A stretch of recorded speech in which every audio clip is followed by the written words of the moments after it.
마태복음 28장 18절에서 20절 우리 다 함께 같이 합독하도록 하겠습니다.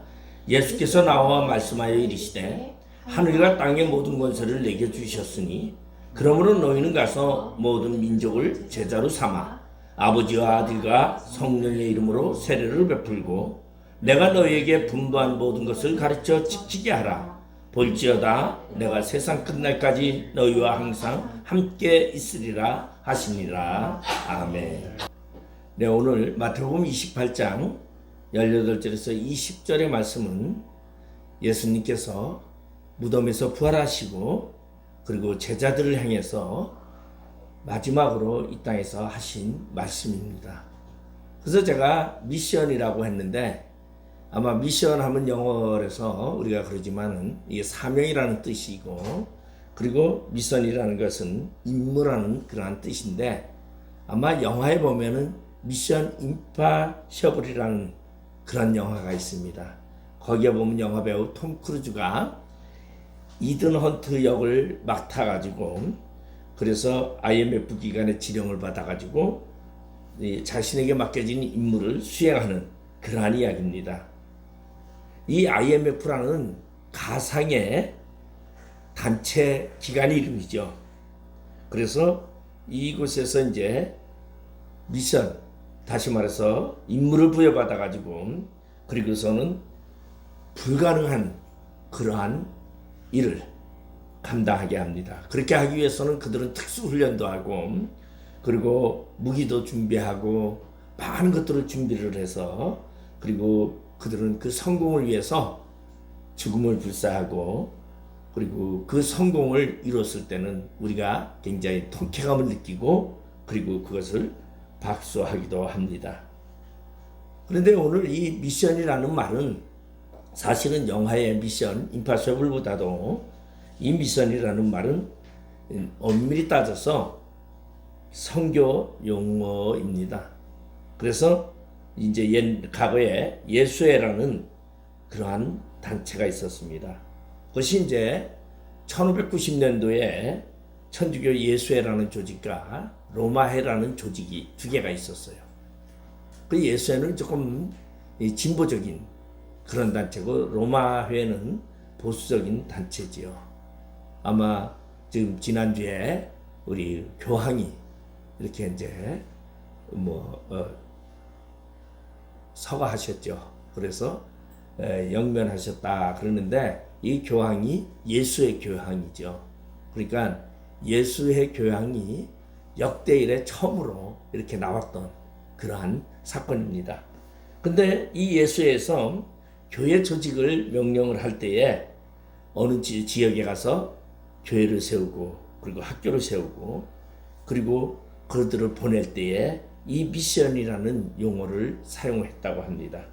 그래서 이 미션이라는 말은 사명이라는 말이고 다시 말해서 보내다라는 뜻을 표현하고 있습니다. 그래서 오늘 본문의 내용은 예수님께서 제자들에게 너희를 내가 세상에 보내노라 그렇게.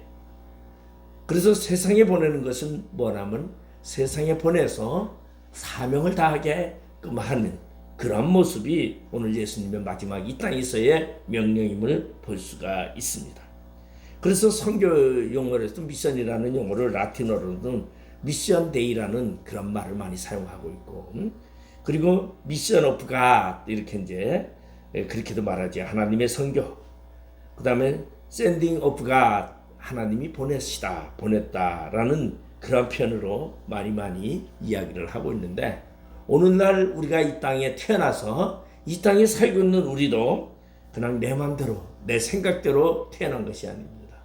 내 의지와 상관없이 하나님의 계획 속에서 우리 부모를 통해서 나를 이 땅에 보낸 생각이죠.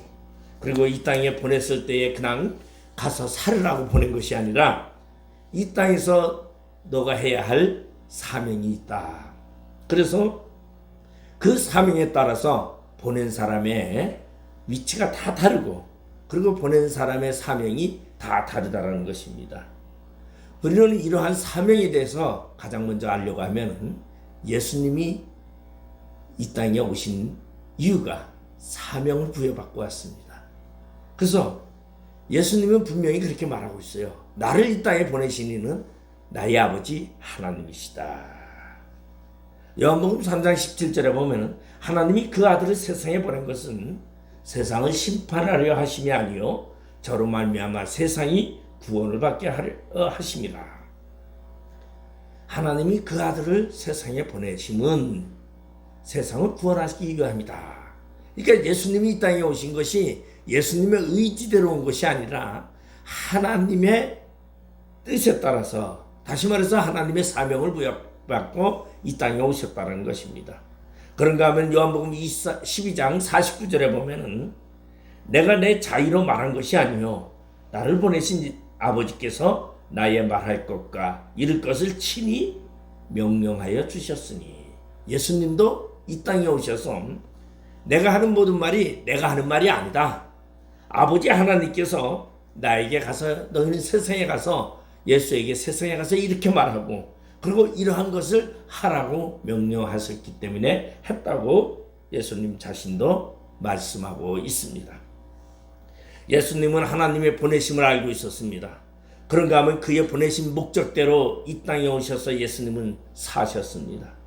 그리고 예수님은 하나님의 부르심에 따라서 다시 부활하셔서 하늘로 올라가시는데, 오늘 감람산에서 예수님이 모든 제자들이 보는 그 앞에서 예수님이 명령을 합니다. 그 명령이 바로 너희는 제자를, 모든 민족에게 제자를 삼마 아버지와 아들과 성령의 이름으로 세례를 주고 그리고 너희는 끝까지 나를 지키라, 이런 말씀을 하죠.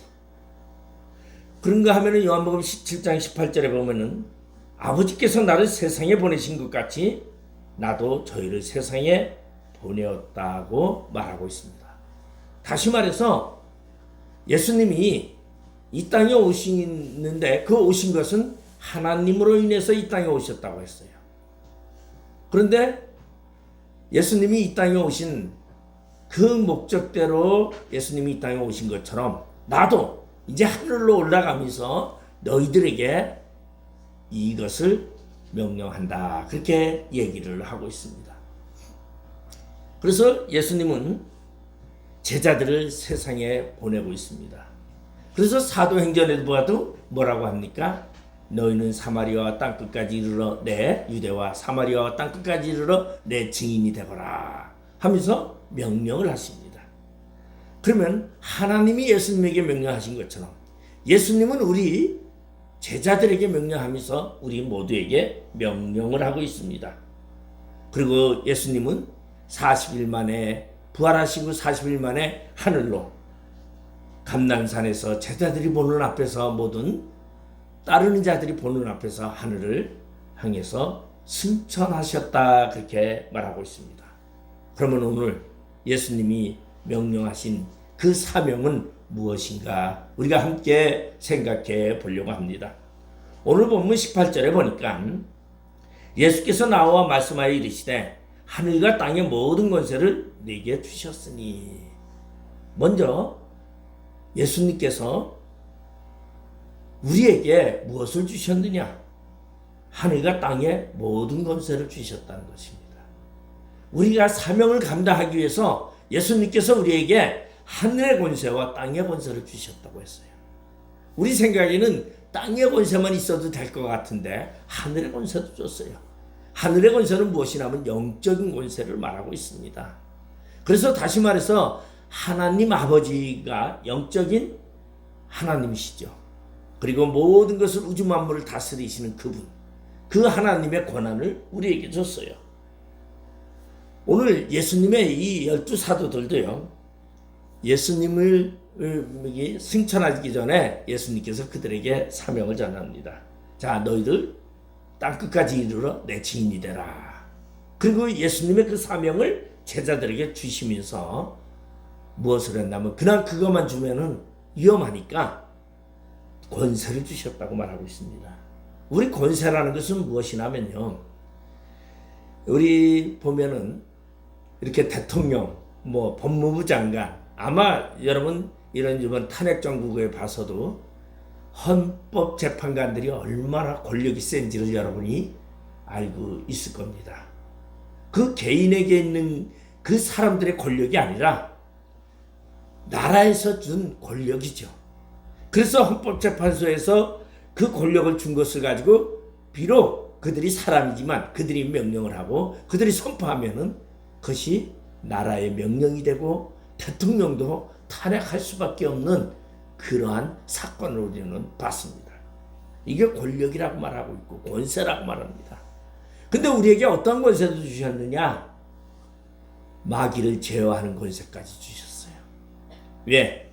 우리가 사역을 감당하면서 우리가 이 땅에 살아가는 동안에 주의 이름을 가지고 우리가 기도하고 우리가 주님의 복음을 증거하며 사명을 감당할 때 방해꾼이 하나 있습니다. 그 방해꾼의 가장 큰 방해꾼이 누구나 하면은 바로 사탄이라는 것이죠. 그러니까 그런 사탄을 제어할 수 있는 권세를 우리에게 주셨어요. 영의 권세와 육의 권세까지 주셨습니다. 육의 권세는 무엇입니까? 우리의 질병이라든가 우리의 연약한 부분을 하나님께서 창조주 하나님의 그 권한을 우리에게 주셔서 우리가 예수의 이름으로 명령을 하면 병든 자가 나을 수 있기도 하고 그리고 벙어리가 말을 하기도 하는 놀라운 권세를 우리에게 주셨습니다. 그 권세를 주신 이유는 바로 우리가 사명 감당하게끔 하기 위한 하나님의 계획이라는 것입니다. 왜냐하면 하나님은 만왕의 왕이요 온 우주 만물을 창조하신 분입니다. 그런 하나님이 바로 예수 그리스도이신 그 하나님이 우리에게 이 권세를 주셨어요. 그래서 세상에서는 우리를 넘볼 자가 없습니다. 여러분 세상에 빽이라는 게요 얼마나 센지 모릅니다. 우리 보면은 정치도 보면은 뭐 대통령과 연줄이 조금만 있다고 하면요 사람들이 돈을 갖다 바치고 뭘 청탁도 하고 합니다. 왜 그렇습니까? 그 권세를 인정하는 것이죠. 그런데 이 땅의 우주 만물을 창조하신 하나님의 권세, 그것은 바로 세상의 육적인 권세가 아니라 영적인 권세를 우리에게 주셨다는 것입니다. 바로 예수님은 하나님이셨는데 이 땅에 하나님으로서 이 땅에 오셨어요. 그래서 하늘의 권세와 땅의 권세를 다 가지고 계신 분이라는 것입니다. 그렇기 때문에 예수님은 그 권세를 가지셨는데 우리 보면은 하늘에 있는 자들과 땅에 있는 자들과 땅 아래에 있는 자들로 모든 무릎을 예수의 이름 앞에 꿇게 하시고 모든 입으로 예수 그리스도를 주라 시인하여 하나님 아버지께 영광을 돌리게 하셨느니라. 빌립보서 2장 9절에서 11절에 그렇게 말하고 있어요. 바로 우리는 이 권세를 부여받았습니다. 이것이 바로 사명을 위해서 주신 것입니다. 그러면 권세만 준 것이 아니라 이 권세를 통해서 우리에게 주신 사명을 감당하라고 하는 것입니다.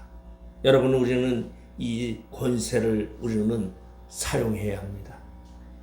여러분 어떤 사람은요 자기에게 굉장히 좋은 무기를 가지고 있는데 그 무기를 사용하지 아니하면요 그는 남한테 얻어맞을 수밖에 없고 질 수밖에 없어요. 근데 자기에게 좋은 무기를 가지고 있다면요 절대 남에게 당하지 않죠. 우리는 이 권세를 하나님이 주셨는데 우리는 그 권세를 사용해야 합니다. 그래서 저는 늘상 그전에도 그런 이야기를 했어요. 여러분 믿음을 가지고 가다가 길을 가다가 병자가 있거나 저 한 사람 있으면 가서 좀 귀신 들린 사람이 있으면 가서 붙잡고 예수의 이름으로 하느니 한번 하세요. 그 자신감이잖아요. 믿음만큼이에요. 믿음을 가지고 하면은 여러분 다 이룰 수 있는 것입니다. 왜? 우리는 이미 권세를 부여받은 자기 때문입니다. 여러분 독일의 신학자인 헬무트 텔케라는 사람이 있습니다. 이 사람이 히틀러 나치 시대에 있었던 신학자인데 어느 날 그가 교회에서 낮 시간에 교회에서 몇 분의 노인과 그리고 몸이 성치 못한 사람들을 놓고 성경 공부를 하고 있었습니다. 그런데 밖에서 우렁찬 구령소리가 납니다. 그래서 교회 창문으로 밖을 내다봤더니 교회 옆에 길이 있는데 큰 길에 군인들이 정복을 입고 구령에 따라서 힘차게 걸어가는 그런 모습을, 군대 행렬을 보게 됩니다. 야, 한참 나이인 젊은 사람들을 저렇게 유니폼을 입히고 군복을 입히고 당당하게 행진하는 그 모습을 바라보면서 저들을 이끄는 그자가 바로 히틀러라는 것을 알고, 그런 히틀러, 야, 대단한 자다. 도대체 무슨 권력을 가지고 있길래 저렇게 많은 젊은이들을 통솔하고 그들이 명령에 따라서 움직일 수 있을까? 그런 생각을 하면서 그 히틀러라는 사람이 전 세계를 정복해가는 그런 모습을 보면서 자신을 돌아봤어요. 근데 자신은, 텔리케는, 이 목사님은 교회에서 보잘것없는 노인들, 젊은이들도 아니고 보잘것없는 노인들 몇 분과 몸도 제대로 가리지 못하는 그런 사람 서너 명을 데리고서 성경 공부를 가르친다고 하니 참 한심했습니다.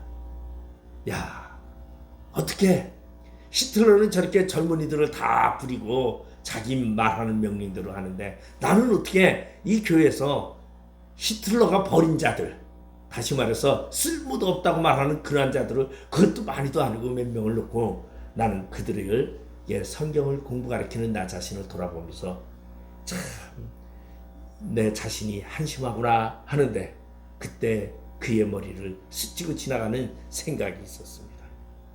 바로 무엇이었냐면 오늘 18절에 이 말씀이었습니다. 예수께서 나와 말씀하여 이르시되 하늘과 땅의 모든 권세를 내게 주셨으니 그러니 너희는 가서 모든 민족을 제자로 삼아 아버지와 아들과 성령의 이름으로 세례를 베풀라. 세상 끝날까지 너희와 항상 함께 있으리라. 이 말씀이 딱 생각나는 순간에 그는 깨달았습니다. 내가 비록 지금 이 노인들과 몸도 제대로 가리지 못하는 이 몇 사람을 데리고 말씀을 가르치고 있지만, 나에게 명령 주신 그 하나님은 세상을 지으신 분이요, 세상을 다스리는 분이요, 세상을 주관하시는 그러한 분이라고 생각할 때에 나는 그분의 제자다. 그러니 내가 저 히틀러보다도 내가 더 낫다라고 자신을 생각하면서 자신의 그러한 보잘것없는 그 자리에 말씀을 가리키는 그 모습을 생각하면서 감사했다라는 그러한 이야기가 있습니다. 여러분, 우리에게 사명이 주어졌습니다. 그 사명의 조건이 남과 비교해서가 아닙니다. 세상에 그 어떤 권력을 가지고 일한다 할지라도, 우리는 보잘것없다 할지라도, 두세 사람을 놓고 사역을 한다 할지라도 하나님의 명령에 따라서 하기 때문에 여러분, 우리는 자신만만해야 합니다. 우리는 절대로 하나님의 명령에 따라서, 예수님은요 이 땅에 오셨어요. 권세를 가지고 있는데도 묵묵히 채찍과 가시면류관을 쓰시고, 그리고 아무 저항도 하지 못하고 십자가를 메고 그 골고다 길을 걸어 올라가셨습니다. 그에게 능력이 없어서요? 아니요. 사명을 감당하기 위해서. 그러면 우리에게 주신 이 사명 감당하기 위해서 주신 이 권세, 하늘의 권세와 땅의 권세를 우리는 가지고 있는데, 그것을 어디다 쓰느냐? 그저 나를 잘되기 위해서, 내가 돈 벌기 위해서 쓰는 것이 아니라 하나님의 사명을 감당하기 위해서 주신 그 하나님의 능력을, 우리는 그 권세를 우리는 사용해야 한다는 것입니다. 두 번째로 오늘 19절에 보면, 그러므로 너희는 가서 모든 민족을 제자로 삼아 아버지와 아들과 성령의 이름으로 세례를 베풀라. 우리에게 명령하신 명령이 무엇이냐면 바로 모든 민족을 제자로 삼으라는 것입니다. 여러분, 모든 민족을 제자로 삼으라는 것은 무엇입니까? 아주 그런데 세례를 베풀라고 말하는 것은 뭡니까? 아예 물로 찍어 놓으라는 것이죠. 예수 그리스도의 사람으로 만들으라는 것이에요. 이게 우리의 사명이에요. 어떻게 보면 전도의 사명을 말하고 있어요. 선교의 사명을 말하고 있어요. 아니면은 우리가 이 땅에 살아가면서 한 명의 사람을, 진정한 사람을 키운다면 그것이 사명 감당하는 모습이라고 말할 수 있습니다. 저는 종종 그런 생각을 많이 해요. 많은 사람들은 그렇게 이야기를 합니다. 사람이 많다고 진정한 하나님의 사명을 감당하는 것이고 사람이 없다고 사명을 안 하는 것이 아니라고 저는 생각합니다. 왜냐하면 하나님은 분명히 누구에게 분명히 하나님께서 예수님께서 달란트 비유를 말씀하실 때도 1달란트, 2달란트, 5달란트를 말했어요. 5달란트 맡긴 사람이 있는가 하면 1달란트 맡긴 사람이 있어요. 나에게 주신 그 달란트를 우리는 감당을 해야 한다는 것입니다. 남과 비교해서 나는 작으니 1달란트 받은 사람은 어떻게 했어요? 자신의 양이 너무 적어서 그는 땅에 갖다 묻었다고 말했습니다. 그것은 자신에게 주어진 감당도 하지 못하면서 자신의 능력을 발휘하지도 못하고 땅에 갖다 묻은 것을 볼 수가 있죠. 여러분, 사람이 다 똑같지 않습니다. 왜냐하면 어떤 사람 재능도 달란트도 각자 다 달라요. 어떤 사람은 재능이 많아요. 재능이 굉장히 많은 사람이 있어요. 뭐든지 잘하는 사람이 있는가 하면 뭐든지 못하는데 딱 하나만 잘하는 사람이 있어요. 어떤 사람은 설거지만 잘해요. 남에게 내놓을 것은 하나도 없어요. 근데 그 설거지 잘하는 걸 그것을 자신의 달란트로 생각한다면 주의 일을 하면서 그것을 사용한다면 그것이 사명 감당이라는 것이죠. 근데 많은 것을 다 잘하는데 사용하지 않는다면 그것은 하나님이 주신 사명을 감당하지 않는 것이라고 말할 수 있습니다. 오늘 예수님께서 제자들에게 너희는 가서 모든 민족을 제자로 삼아 아버지와 아들과 성령의 이름으로 세례를 베풀라. 사도행전 1장 8절에 예수님께서 더욱 이 부분을 구체적으로 제자들을 보내면서 말씀하고 있습니다. 오직 성령이 너희에게 임하시면 너희가 권능을 받고 예루살렘과 온 유다와 사마리아와 땅끝까지 이르러 내 증인이 되리라. 여기도 처음에 권능, 권세, 먼저 권능과 권세가 있어야 되는 거죠. 이거는 권능과 권세는 무엇입니까? 성령의 임재입니다.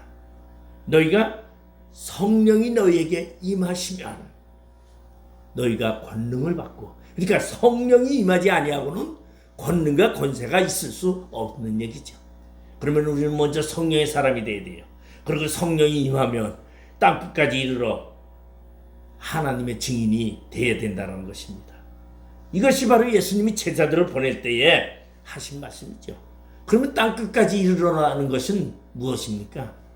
땅끝까지 이르러라는 것은 여기 대한민국이니까 땅끝 저쪽에 서쪽의 끝을 말하는 것이 아니라 내가 가보지 않은 미지의 세계를 말하는 것입니다. 사실은 우리 이제 보면 용문산에서 말하는 이야기가 있어요. 이 예루살렘에서 유럽으로 촛대가 옮겼다 이제 그렇게 말하잖아요. 그래서 유럽에서 아메리카로 미국으로 갔다가 미국에서 일본으로 갔다, 일본에서 한국으로 갔다, 그리고 한국에서 중국으로 갔다 이렇게 얘기를 합니다. 그리고 중국에서 어디로 간다 그래요? 서역으로. 거기 이슬람 교도들이 다 가로막고 있어요. 그 지역을 지나면 그 다음에 뭐냐 하면 팔레스타인입니다. 그래서 왜? 종교가 페르시아에서 시작이 됐어요. 예루살렘이 중심이지만 그래서 그 중국의 서역을 뚫고 지나가면 바로 페르시아예요. 그래서 복음이 한 바퀴 돈다 이렇게 이제 이야기도 하는데 저는 뭐 그러한 이야기를 하는 것이 아니라 뭐가 우리가 하나님이 내가 디딛는 그곳마다 하나님의 선교 사역을 감당해야 한다는 것을 말해주는 것이라고 저는 생각합니다. 그러면 내가 디딛는 그곳이 우리를 성경적으로 생각해 본다면 저는요 이스라엘 백성들에게는요 사마리아로 그렇게 써 있어요. 왜? 너희는 유다와 사마리아와 땅끝까지. 유다라는 것은 자기들의 터전이에요. 그 다음에 어디예요? 사마리아예요.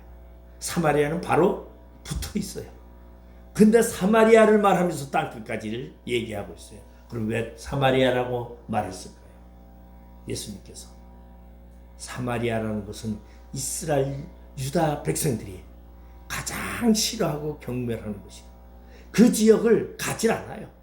그래서 그들은 여행을 할 때 길 갈 때 사마리아를 통해서 가면은 아주 쉬운 길을 일부러 돌아서 갔습니다. 왜? 사마리아를 거쳐서 가지 않으려고. 왜? 사마리아를 그들은 개치고 그랬어요. 자기들과 같은 사람의 종자로 취급하지 않았습니다. 그래서 그들은 사마리아를 뭐라고 말하냐면 이방인과 혼혈 족속이다라는 생각, 그리고 하나님만이 아닌 이방신들을 잡신을 믿는 그러한 족속들이라 생각을 해서 그들은 사마리아를 가지 않으려고 했어요. 근데 예수님께서 오늘 제자들에게 말합니다. 유다는 어디요? 자신이 살고 있는 터전입니다. 그 다음에 사마리아와. 이것은 먼 곳을 먼저 말하는 것이 아니라 나의 삶의 터전에서부터, 그리고 내가 싫어하는 곳을 찾아가라고 말하는 것이죠. 근데 그게 쉬운 거는 아니죠. 우리 보면 요나라는 사람이 있습니다. 요나도요, 북이스라엘의 선지자였습니다. 근데 그 요나에게 하나님이 명령을 하죠. 너 저기 니느웨 가서 복음을 전하라. 요나가 어떻게 합니까? 니느웨를 가지 않으려고 합니다. 왜냐하면 니느웨라는 곳은 아수르고 우리의 적군인데 거기가 망해도 시원치 않은데 그들에게 복음 전해서 그들을 살게 한다는 것은 도저히 요나 입장에서는 그것이 용납되지 않았죠. 망하기를 바랍니다. 여러분, 우리 북한에 선교를 가라면요, 북한에 김일성에게 복음 전하라. 그러면 한편으로 뭐예요? 빨리 망해가지고 죽었으면 하는 것도 우리 인간의 생각이에요. 근데 요나는 그런 생각을 가졌는데 결국은 하나님이 명령을 하죠. 그가 다시스로 도망하지만 결국은 하나님의 명령대로 그는 니느웨 가서 복음을 전할 수밖에 없어요. 그런데도 니느웨 가서 복음을 전하는데 3일 길인데 하루만 복음을 전합니다. 그래도 회개의 역사가 일어납니다. 바로 우리가 가기 싫은 그곳에 우리가 발을 디딜 때 하나님의 역사가 일어나는 것이에요. 왜? 이미 너에게 능력과 권능을 주셨기 때문이다라는 것이에요. 그렇기 때문에 우리는 내가 싫어하는 곳, 적대시하는 그곳을 우리는 가야 합니다. 그것이 바로 땅 끝으로 향하는 길이라는 것을 말해주고 있습니다. 여러분, 이 말은 다시 말해서 내가 미워하고 내가 싫어하는 사람, 참 그 사람은 진짜 문제가 많아. 그 사람이 오면 아마 모든 것이 다 깨져. 그렇게 말할 수도 있습니다. 근데 제가요, 이렇게 있어 보니까 이 단체에 보면은 꼭 부정적인 사람이 있어요. 그 부정적인 사람이 꼭 단체에 있는데 이런 부정적인 사람을 딱 보면요, 저거 하나 쏙 빼가지고 그냥 혹 뽑아놨으면 하는 생각이 너무나 많이 들어요. 왜? 너무 힘들게 하고 너무 피곤하게 하고 어떤 때는 지치게 하고요, 아주 스트레스 때문에 잠도 안 올 때가 많습니다. 그런데 그거를 하나님은요 그냥 포용하고 가라 그래요. 아이고 하나님, 나도 힘들어요. 저도 그런 적 있어요. 나도 힘들어요. 그러니까 하나님이 말하네. 그것이 바로 너의 생명이다라는 것이죠. 바로 우리가 싫어하는 거고, 왜? 하나님의 명령이기 때문이다라는 것입니다. 그리고 마지막 세 번째로는 20절을 보니까 내가 너희에게 분부한 모든 것을 가르쳐 지키게 하라. 볼지어다 내가 세상 끝날까지 너희와 항상 함께 있으리라 하시니라. 가르쳐 지키게 하라고 말합니다. 전하는 것으로 끝나는 것이 아니에요. 왜냐하면 선포하는 것은요, 할 수 있겠죠. 그런데 선포하고서 그것을 지키게 하는 것은 뭡니까? 양육이라는 것이에요. 양육. 어린아이가 태어났는데 성장하지 않으면요, 부모는요 근심이 생깁니다. 처음에는 태어나서 너무 기뻐해요. 아들이 태어났다고 좋아하는데 이 아들이 너무도 예쁘고 좋은데 이 아들이 4살이 돼도 5살이 돼도 일어날 생각을 안 하고 누워가지고 응애응애 울기만 한다면요, 부모는 걱정이 앞서기 시작합니다. 왜? 성장되지 않으니까. 그래서 그런 말씀을 하고 계세요. 우리는 성장을 해야 되는데, 영적 성장을 해야 되는데 어디까지? 장성한 분량에 이르도록 성장해야 됩니다. 그 성장의 단계가 뭐냐면 바로 지켜 행하게 하라. 지켜 행하게 하라. 지켜 행한다라는 것은 누가 하는 것입니까? 남이 하는 것이 아니라 내가 하는 것이죠. 복음을 받은 자가 하는 것입니다. 그러면 우리는 뭘 했나? 지켜 행하게. 근데 제가 사역 가운데 제가 무엇을 하고 있냐면 제가 이렇게 신학교 가서 강의를 하고 있습니다. 그래서 이 사명을요, 저는 너무 즐겁게 생각하고 너무 기쁘게 생각하고, 이거는 하나님이 모두에게 준 것이 아니라 저에게 주신 한 부분이요 달란트라고 생각을 합니다. 그걸 가르치는데 뭡니까? 우리 보면은 선포하는 사람이 있어요. 제가 충주에 있을 때도 한 목사님 있는데 그분은 봉고 차려가지고요, 저기 마이크 들고 학생기를 달고요, 주 예수를 믿어라 그래야만 너네 집이 다니면서 해요. 그런데요, 그분이 제가 같이 지나가는데 같이 목욕탕을 가서 적이 있어요. 같이 그분하고. 그래서 세 분이 목사님이 같이 이제 목욕탕을 갔는데, 이 충주에는 뭐가 많냐면은 절이 많아요.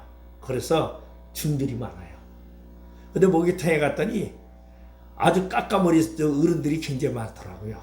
중들이 대거로다가 지금 와가지고 한 15명 정도가 탕 안에 앉아있고, 저기 저기 사우나 거기에 딱 앉아있는데요.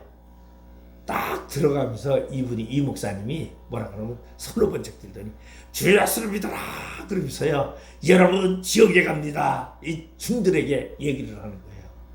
아, 저는 얼굴이 얼마나 후끈후끈하는지 창피해가지고 야, 같이 못 다니겠다 그런 생각이 다 들었어요. 근데 그 대단한 거예요. 근데 그 중이요, 같이 이제 사우나에 들어갔는데 앞에 중이 앉아있는데, 그 중에게 뭐라고 저기 중한테 그렇게 말해요. 예수 믿으시오. 너는 예수 안 믿으면 지옥 갑니다. 당신 그 불교 아무리 믿어봤자 그 필요도 없습니다 하고서 막 하는데요.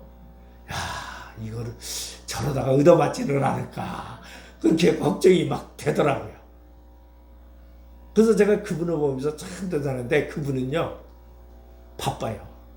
왜냐하면은 어디 지역에서 전도한다면 그분을 오라 그래요. 그러면 그분은 차 끌고 가서 여기저기 충청북도에 여기저기 다 돌아다니세요. 그러면서 전도를 하는데, 근데 어떤 때는 야, 저렇게 무경으로 전도를 할까, 전 예의 좀 갖췄으면 좋겠는데, 막 그런 생각이 막 들어가더라고요. 근데 만약에 저한테 하나님께서 그러한 사명을 저한테 줬다면 제가 과연 자신 있게 감당을 할 수 있을까, 제가 그 생각을 해봤어요. 근데 저 같은 경우에는 주신 사명이 뭐예요? 인격이 있고 격식 있는 사람들, 그래도 뒤에 좀 되려고 하는 사람들에게 가르치게 했으니까, 야, 이게 나한테 딱 맞는 사명이구나 하는 그런 생각을 제가 하게 된 것입니다. 여러분, 하나님은 우리에게 사명을 주셨어요. 각자 다 다르게 사명을 주셨어요. 어떠한 사람에게는 병 고치는 은사를, 어떠한 사람에게는 예언하는 은사를, 어떠한 사람들에게는 본을 보이는 행동으로 본을 보이는 그러한 은사를 다 주셨습니다. 봉사하며 남을 섬기면서 그 사람을 예수께로 돌아가게 하는 그러한 은사를 주셨습니다. 이러한 은사를 우리는 어떻게 해야 돼요?